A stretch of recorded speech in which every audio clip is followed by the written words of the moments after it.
na presença de Deus. E na vinda de Jesus, esta alma volta ao corpo daquele crente e ele ressuscita transformado para o louvor da glória de Deus, para subir com Jesus. Amém? Então, nós precisamos entender isso, que a ressurreição de Cristo garantiu a nossa vitória sobre a morte. Ele morreu, mas ele não está aqui. É isso que Paulo diz, de fato ele morreu, mas ele ressuscitou no terceiro dia. Né? E aí, irmãos, olha o que diz então o versículo 14, Paulo dizendo aí, nessa realidade da ressurreição. Olha bem que no versículo 14, Paulo enfatiza aqui a absoluta necessidade e significado da ressurreição de Jesus. Olha bem aí, versículo 14, vamos lá todos juntos com o pastor? E se Cristo não ressuscitou, é vã a nossa pregação, é vã nossa fé. Irmãos, é algo tremendo aqui. Paulo enfatiza aqui essa absoluta necessidade da ressurreição de Jesus. Então, se ele não ressuscitou, não faz sentido a pregação do Evangelho, não faz sentido a nossa fé. Não é isso que está dizendo aí? É vã. O que é vã? Sem valor. Hã? Sem valor. Sem valor. Não tem significado. Eu estava aqui na casa do Senhor. Então, se de fato ele não ressuscitou, é vã a pregação. É vã nossa fé. Então Paulo enfatiza aqui a absoluta necessidade e significado dessa ressurreição, porque ela é que autentica a igreja. A clamarmos, a louvar, a pregar o Evangelho, e não importa as perseguições que a igreja sofrer, porque o máximo que a perseguição pode levar um crente é a morte. Mas Jesus venceu a morte, amém? E nós também estamos garantidos para poder vencê-la. Isso aqui tranquiliza o coração da gente, né?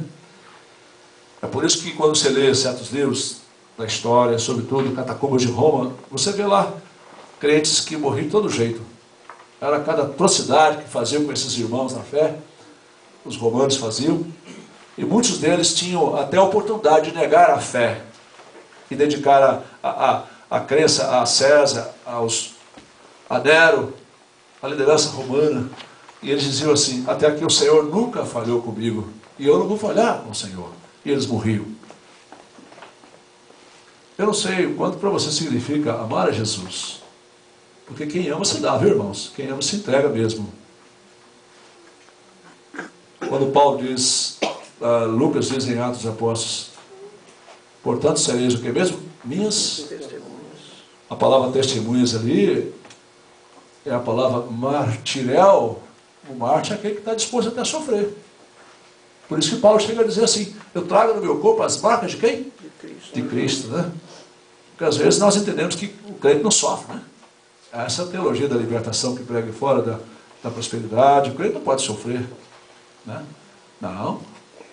A Bíblia diz que nós seremos perseguidos, odiados. Por sinal, em Mateus 24, quando Jesus responde aos discípulos a pergunta, e uma delas se referia à consumação dos séculos, ele diz: por causa do meu nome sereis odiados, uns matarão. Vai lá. Mas a morte, irmãos, ela pode ser algo doloroso para nós, é verdade? Humilhante.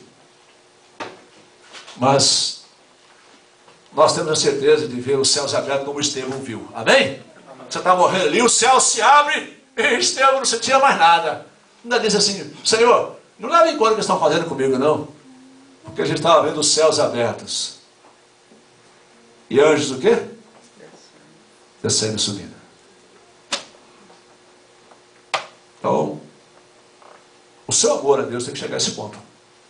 Ao ponto que Deus fez por nós. Não é isso que Paulo diz lá em Romanos? Mas Deus prova o seu próprio amor para conosco pelo fato de Jesus ter morrido por nós, sendo nós o quê? Ainda pecadores.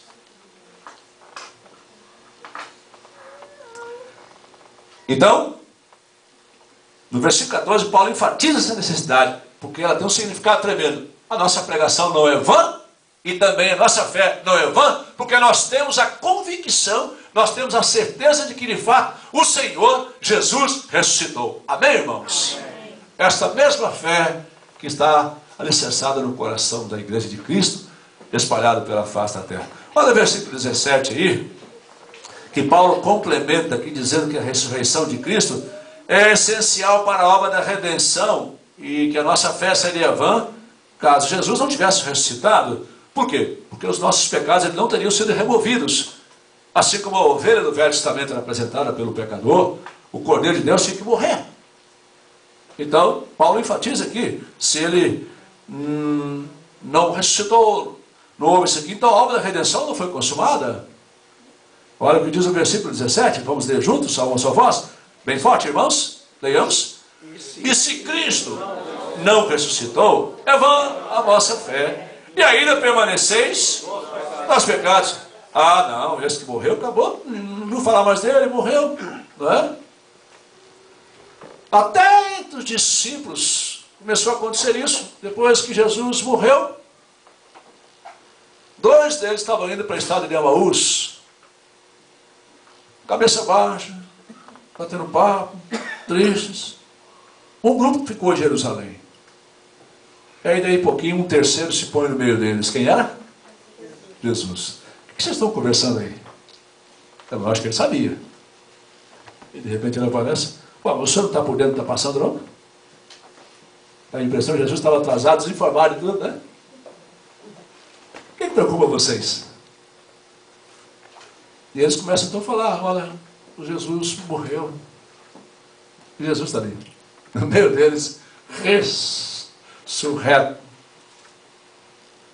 Eles esqueceram até que Jesus falou que ele ia morrer, mas que no terceiro dia o quê? Mas a terceira dia durou tanto, né? Que eles perderam até o fim da meada.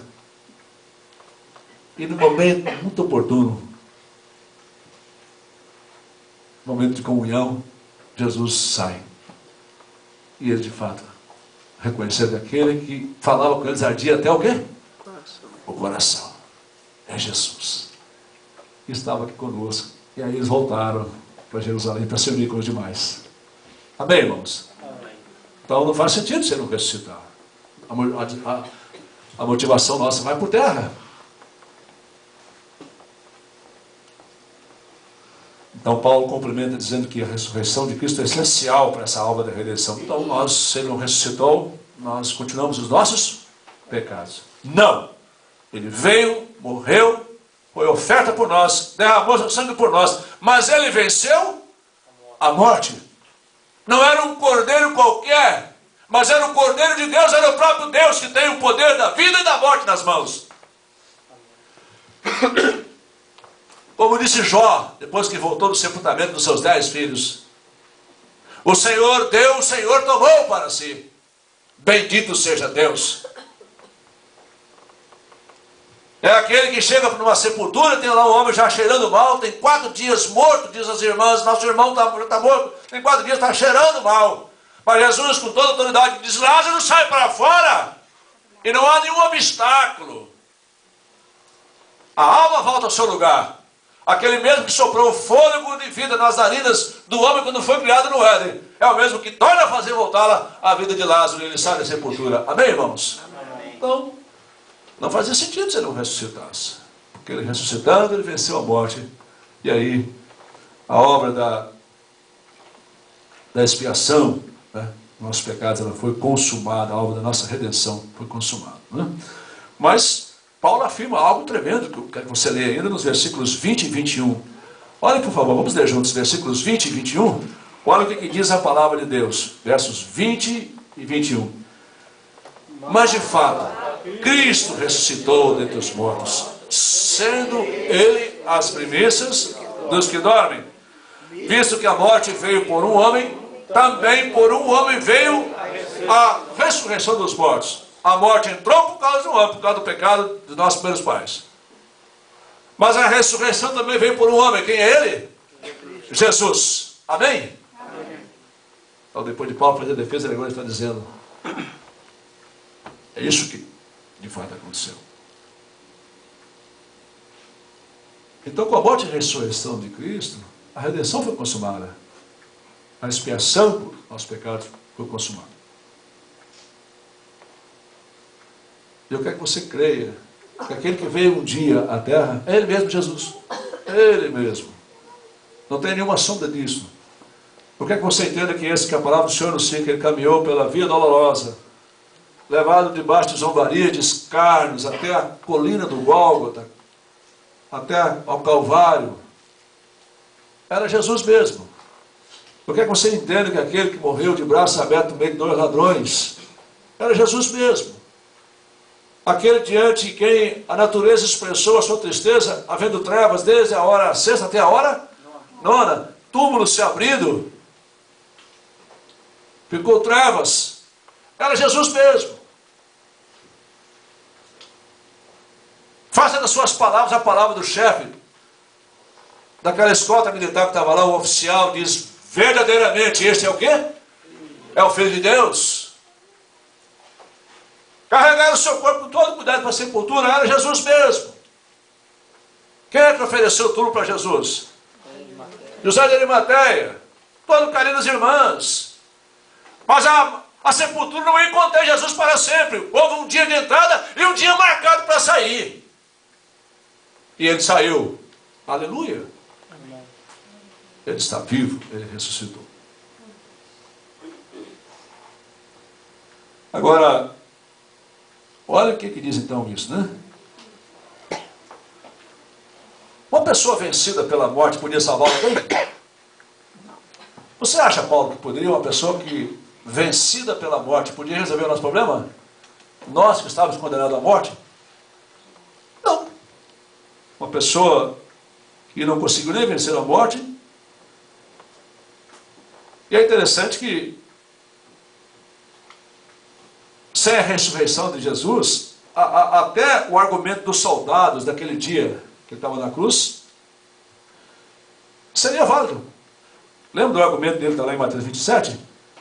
Salvou os outros e a si mesmo não pode salvar.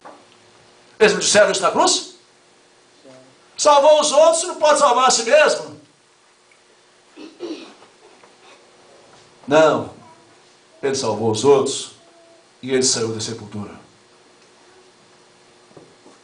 Por isso, irmãos, mesmo que a gente sabe que às vezes, devido a situações, a gente sabe que uma hora a gente vai morrer, e também podemos não chegar à sepultura, porque o apóstolo Paulo, quando fala em Coríntios da volta de Cristo, ele fala assim, e nós os que estivermos vivos seremos transformados num abrir e fechar de olhos, porque a Bíblia não diz que Jesus vai voltar quando todo mundo morrer, não fala isso na palavra de Deus. Morre um irmão aqui hoje, morre uma irmã aqui, uma família ali, não é? Paulo também diz lá, e nós que estivermos vivos até esse dia, porque Jesus pode vir amanhã, enquanto a gente está vivo. Mas quem é que vai ser transformado para ter um corpo celestial, um corpo semelhante a de Jesus? Somente o quê? O povo de Deus. Porque tanto os mortos sem Cristo, eles vão ressuscitar mais corruptos ainda, e os que estiverem sem Cristo, vivos, também serão revestidos de corruptibilidade, porque esses sim serão condenados. Serão lançados do inferno. Mas a igreja do Senhor vai tirar o pé do chão e vai subir com Jesus. O povo do Senhor. Você imagina bem aquele grande coral subindo aí? Subindo. Gente de toda parte se unindo. Gente que você nunca viu, um povo que você não conheceu, mas que são irmãos da fé, alcançados pela graça do Senhor. Maravilha, hein? Então, Deus vencido pela morte não faria sentido. Eu já disse aqui, mas quero dizer mais uma vez, até para reforçar isso, né? Uma vez um muçulmano estava dizendo para um crente, vocês não têm convicção de nada, vocês não conhecem esse Jesus. Nós, pelo menos, uma vez na nossa vida, somos obrigados pelo regime, pelo sistema, a irmos a Meca, no túmulo de Maomé. E lá podemos ver os seus restos mortais. A gente vê com os olhos. E que deu de vocês? Ele falou assim, não estou preocupado não, porque o nosso Jesus não é de sepultura. O nosso que a gente serve não fica na sepultura. Ali foi uma passagem temporária. Foi tudo programado pela agenda de Deus. Já estava no propósito de Deus. Já estava lá quando nossos primeiros pais desviaram, que alguém ia nascer da semente da mulher para esmagar a cabeça da serpente.